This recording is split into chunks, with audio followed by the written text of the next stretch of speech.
Қайырлы күн, құрметті көрермендер. Бүгін сіздерге тағы бір күшті платформаны көрсетейін деп отырмын.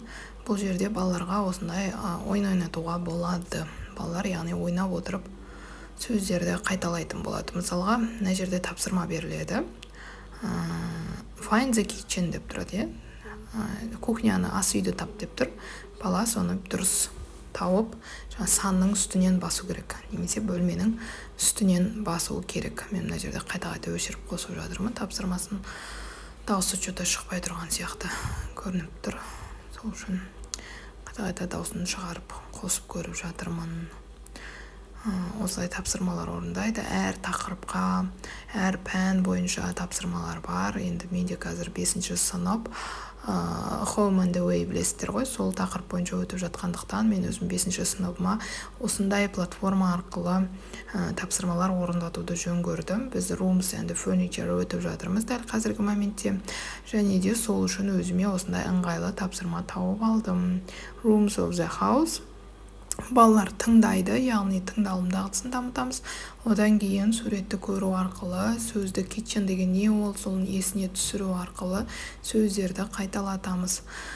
Енді мына жерде сол тапсырма, мында музыкасын өшіріп қоюға болады. Жалпы мынандай тапсырмалар өте көп. Back to school, уақыт, times, соны үйрету, комьюнитиін көрейік қазір. Каждайын басып көріп, өзім сөйтіп ашып жатырмын да. Мына жақта уже міне мынандай ойындар екен. Уже балаңыздың планшеті болса, немесе телефоны болса, соған жазып қойып мына ойындарды ойнатуға болады екен. Планшет арқылы, телефон арқылы.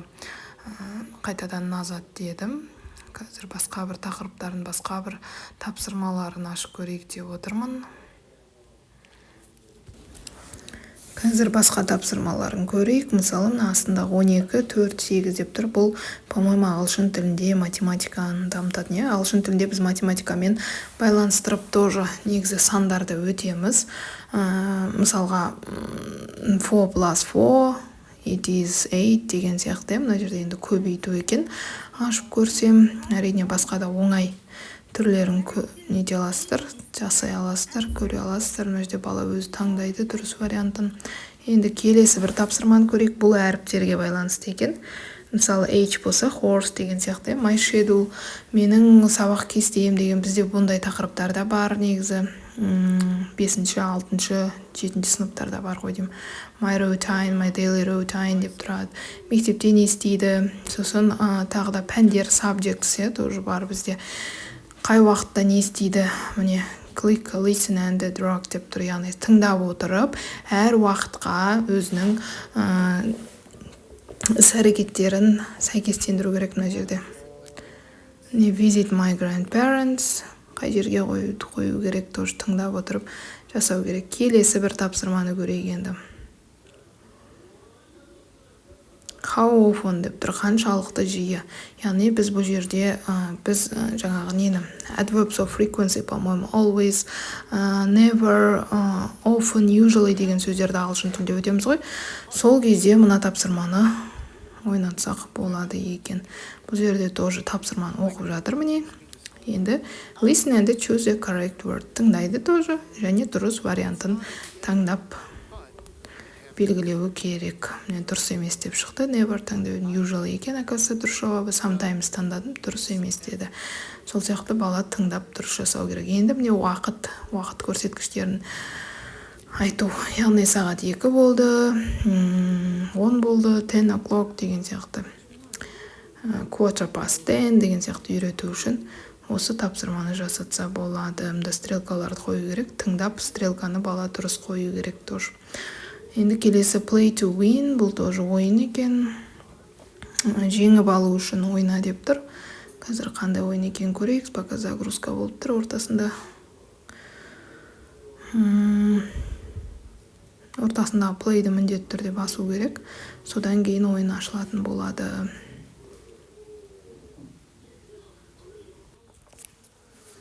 Міне қазір play деп басамыз. Play to win деп тұр. Кішкене интернет дұрыс істемей тұр ғой деймін менде негізі. Ашылмай тұр.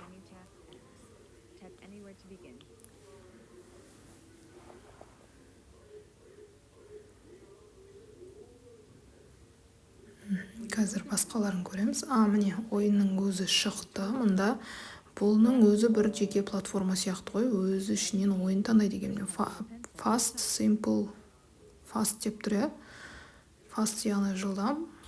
Сосын тағы бір ойынға кіріп кеттік. Міне The Haunted Soundbook дейді. Балалар осындай бір ужастик киноларды, осындай ойындарды жақсы көреді ғой, видеоларды ютубтан көрген. Ал мына жерде ол дайын ойын болып тұр. Кішкене дауысын азайтып қойдым, себебі дауыстары қорқынышты. Мына жерде тоже озвучивать етеді затты. Сол затты бала табу керек. Әрине бұл сабақтан тыс, сыныптан тыс сөздерді үйреткенге арналған. Мен дұрыс тауып алдым. Дұрыс екенін көрсетіп тұрады екен. Айтқан сөздердің барлығын тауып отыру керек. Енді келесі тағы бір ойынды көрейік. Мына жерде кірсең, көрсең, көре бересің, кіріп көрсең, көре бересің. Gorillas and the Monkeys деп тұр. Бұл анандай warm-up бір сергіту сәтіне пайдалануға болатын сияқты. Сергіту сәтін жасағанға. Қайсы үлкен деп сұрап жатыр. Қайсы кішкентай маймыл деп сұрайды. Қайсы горилла, қайсы маймыл деген сияқты сондай сұрақтар қояды. Соны бала дұрыстап табу керек. Одан кейін мына қайтала деген жаттығуларын қайталайды. Бұл жерде де осындай тапсырмалар екен. Енді бәлкім садикте кішкентай балаларға ағылшын тілін үйреткенге сәйкес келетін шығар. Бәлкім бастауыш сыныптарға, 1-ші, 2-ші, 3-ші сыныптарға, бұрын бізде 1-ші сыныпта ағылшын болатын. Сол кездерде осындай нәрселерді негізі ютубтан көретінбіз. Ол енді толық болмайтын. Бірақ балаларға осындай билеген, тапсырма жасаған қызықты болатын. Мына жерде тоже пальма қай жағында тұр деген сияқты сұрақтар болады. Сол суретті мына жағында деп таңдау керек болады. Сөйтіп бала ойын да ойнайды, би де билейді, тапсырманы да жасайды, ағылшын тілінде тыңдайды. Яғни тыңдалым дағдысы да дамиды.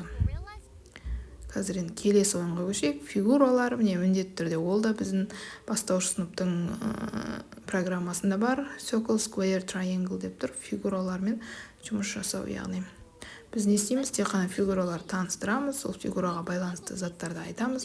Бірақ мынандай ойындар ойнатпаймыз, Осындай ойындарды қосымша ойнатып жіберсек те өте ұтымды болады негізі.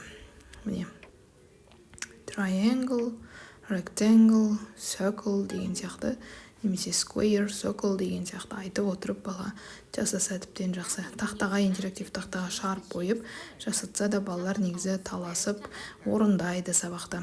Әр сабағымызды қызықты өткізуге, балаларды қызықтыруға арнауымыз керек. Мына жерде тоже озвучка жасайды, яғни square тап дейді, соны бала табу керек.